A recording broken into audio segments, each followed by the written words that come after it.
कल्ली कहाँ हो दिदी घर? धनगढी हो। धनगढी हो। यहाँ कहाँबाट आया? यहाँ बेङ्गलोर नोकरी पाइन्छन् भनेर आएँ। यहाँ नोकरी कहीँ पाएको छैन। कोही एकजना साथीले ल्याइदियो अरे, उसले यहाँ छाडिदियो। अब कहाँ जाउँ? तपाईँ बिहानै उठेर आयौँ। कहीँ नोकरी पाइन्छन् कि भनेर। यहाँ त गाउँ गाउँ मात्र छ, बजार कहीँ छैन। कहाँ काम पाइन्छ यहाँ? कहीँ थाहा छ हजुरलाई? थाहा छ, काम मेरोमा छोराइ छ। आज कति दिन भयो बेङ्गलोरबाट आएर यसरी यो रोडमा बसेको छौ? कति यो पानी पानी बगेको छैन? कहाँ सियाउरा त? यहीँ थियो, यहाँ पानी आएको थियो, यहाँ बस्यो। यहीँ सियाओ? फोन मोबाइल नै थिएन? मोबाइल त छ रे। कन्ट्याक्ट नम्बर कसैको छैन? छैन, कसैको छैन। कसैको छैन? कसैको। तपाईँ टेन्सन जनावर, मेरोमा काम छ, काम अध्यक्ष मेरा काम छ, इटा मेरा घर बसला। काम त अद्दा आउँछ कि? काम हुन्छ। राम्रोसँग आउँछ नि? म रना लागि रुम पनि दिउँला, खाना लागि खाना पनि दिउँला।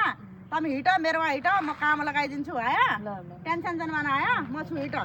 साथीहरू नमस्ते नमस्कार। कोही पनि नेपाली दिदी बहिनी बेङ्गलोरमा अरपत्र पढेछौ भने चाहिँ मसँग कन्ट्याक्ट गर्नु होला है। नमस्ते नमस्कार।